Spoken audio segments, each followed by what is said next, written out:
আজকে জুলাই বিপ্লবের 1 বছর পরে যখন আমরা দেখি আমাদের শহীদের আকাঙ্ক্ষার আলোকে আমরা কতটুকু আমাদের দেশকে করতে পেরেছি, তখন আমাদের অনেকের হতাশা কাজ করে। আমাদের শহীদ পরিবারে যখন কথাগুলো শুনি, তাদের সাথে যখন সাক্ষাৎ করি, তারা যখন বাংলাদেশের বর্তমান আমাদের অনেকগুলো দেখে, নিজেদের ক্ষুদ্র স্বার্থ, নিজেদের মধ্যে দলাদলি, এই বিষয়গুলো যখন দেখে তারা অনেক বেশি কষ্ট পায়। তাদের কান্নাগুলো দেখে আমাদের হৃদয়ে অনেক বেশি ব্যথা কাজ করে। আমি বাংলাদেশের সকল ছাত্র সংগঠন, রাজনৈতিক দল, সিভিল সোসাইটি, আমি সবাইকে অনুরোধ করবো, আসেন আমরা ঐক্যবদ্ধভাবে আমাদের এই বাংলাদেশটাকে বিনির্মাণ করি। বাংলাদেশে আমরা একটা ঐতিহাসিক সুযোগ পেয়েছি। এই জুলাই বিপ্লবের পরে বাংলাদেশে আমাদের ন্যাশনাল বিল্ডিং করার জন্য, একটা জাতীয় হয়ে ওঠার জন্য আমাদের ঐতিহাসিক একটি সুযোগ আসছে।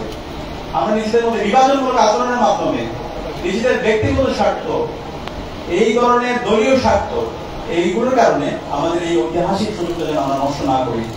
অন্তর্বর্তীকালীন সরকারের ঐতিহাসিক একটি সুযোগ আছে, কিন্তু আমাদের কাছে মনে হচ্ছে এখানে অন্তর্বর্তীকালীন সরকারের দায়িত্বশীল ব্যক্তি আছে। আমাদের কাছে মনে হচ্ছে যেই প্রসেসে অন্তর্বর্তীকালীন সরকার যাচ্ছে 1 বছরে, আমাদের যে প্রত্যাশা, শহীদদের যে প্রত্যাশা, শহীদ পরিবারের যে প্রত্যাশা, সেই প্রত্যাশার আলোকে আমরা আমাদের যে আউটকাম থাকা দরকার আমরা সেভাবে দেখতে পাচ্ছি না। বিপ্লবকে যেভাবে ধারণ করা দরকার, সেই বিপ্লবকে অন্তর্বর্তীকালীন সরকারের দায়িত্বশীল ব্যক্তি সেভাবে আমাদের কাছে ধারণ করছে না বলে মনে হচ্ছে। যদি বিপ্লবকে ধারণ করত 1 বছরে, এই জুলাই বিপ্লবে যে খুনি হাসিনা ছিল, গত 16 বছরে যে মানবাধিকার লঙ্ঘন করেছে, যে বিচারিক হত্যাকাণ্ড চালিয়েছে, যে বিচার বহির্ভূত হত্যাকাণ্ড চালিয়েছে, এই প্রত্যেকটা হত্যাকাণ্ডের বিচার এবং এই গণহত্যার বিচার এতদিন হওয়ার কথা ছিল, কিন্তু এখন পর্যন্ত আমরা দেখতে পাচ্ছি খুব ধীর গতিতে যাচ্ছে। এবং এই বিচারিক প্রক্রিয়ায় যেভাবে সবার ঐক্যবদ্ধভাবে কাজ করা দরকার, সেই জায়গায়ও আমরা ধীর গতি দেখতে পাচ্ছি।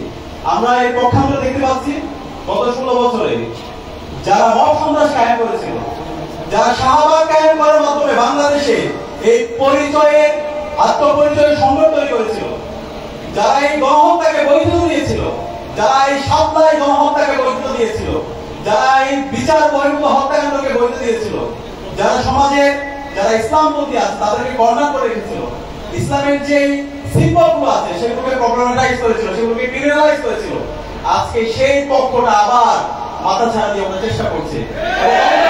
সরকারের একটা অংশ তাদেরকে বিভিন্নভাবে এক্সপ্রেস দেওয়ার চেষ্টা করছে। আমরা বলতে চাই আমাদের এই শত্রু এবং মিত্র আইডেন্টিফাই করতে হবে, আমাদের কমন আইডেন্টিফাই করতে হবে। যারা বাংলাদেশে ফেসিবাদ কায়েমে সহায়তা করেছিল, যারা জালেম হাসিনাকে দানব বানিয়েছিল, তাদেরকে বাংলাদেশ থেকে বিনাশ করতে হবে। বাংলাদেশে আর কোনো দিল্লির দাদাগিরি চলবে না। এখানে মোদির এজেন্ডা যারা বাস্তবায়ন করতে চায়, তাদের এজেন্ডা এখানে বাস্তবায়ন করতে দেওয়া যাবে না। এটা শহীদ পারভেজের দাবি, এটা শহীদ আহমদের দাবি, এটা শহীদ ওয়াসিমের দাবি, এটা শহীদ আমাদের রায়হানের দাবি।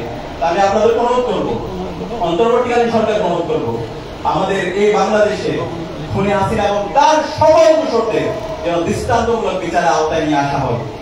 দ্বিতীয়ত আমাদের দাবি, সেটা আমরা শুরু থেকে বলছি, আমাদের এই শহীদ পরিবারগুলো যাদের মাধ্যমে আজকে আমরা আজাদী পেয়েছি, এই শহীদ পরিবারের তাদেরকে তাদের পরিবারের দায়িত্ব নেওয়া এবং তাদের পূর্ণাঙ্গ তালিকা করা। এখন পর্যন্ত আমাদের এই শহীদ পরিবারের শহীদ সদস্যদের আমরা পূর্ণাঙ্গ তালিকা করতে পারিনি।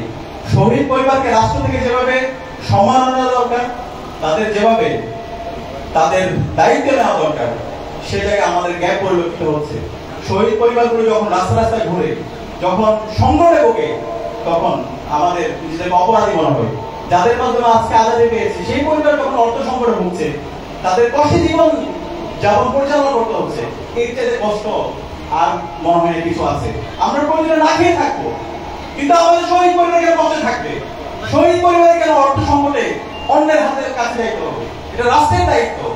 আমরা অনুরোধ করবো অন্তর্বর্তীকালীন সরকারকে আমাদের সকল শহীদ